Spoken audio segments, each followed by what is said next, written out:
I'm going to show you how I quickly turn any short sleeve pattern that's cut on the fold into a flutter sleeve. Whatever top or dress you're making, you do want the sleeve to fit into the arm side, so I recommend starting with the sleeve that came with your original pattern. I'm using the side access top pattern where the sleeve normally looks like this. Start by taping your cutout sleeve piece onto another piece of paper, then use a straight edge to make vertical lines about 3/4 of an inch apart.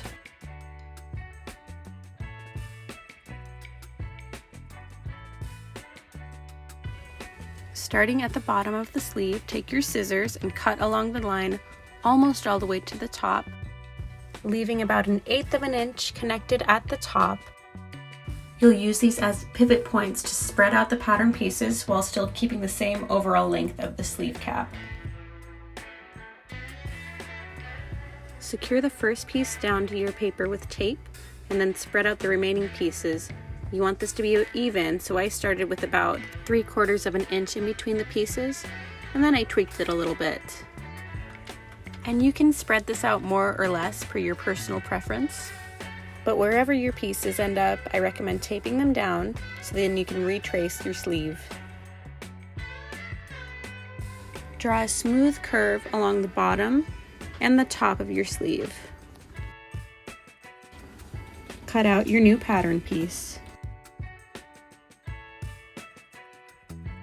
I like to mark the fold on the pattern piece, and sometimes even the top and bottom, just because this is a different sleeve shape than you're used to.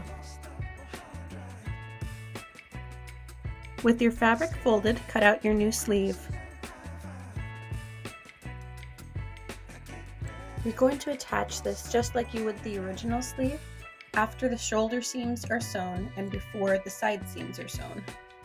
I personally leave mine unhemmed because I'm lazy, but these look really nice with a rolled hem or a small, like 1/4 inch standard hem.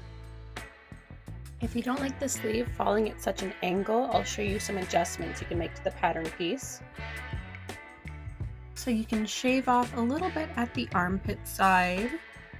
Make sure you've got a right angle at the top.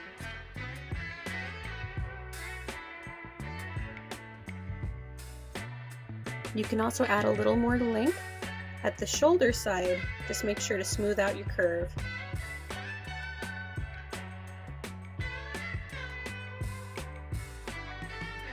Thanks for watching. If you tried this, leave me a comment down below letting me know how it went.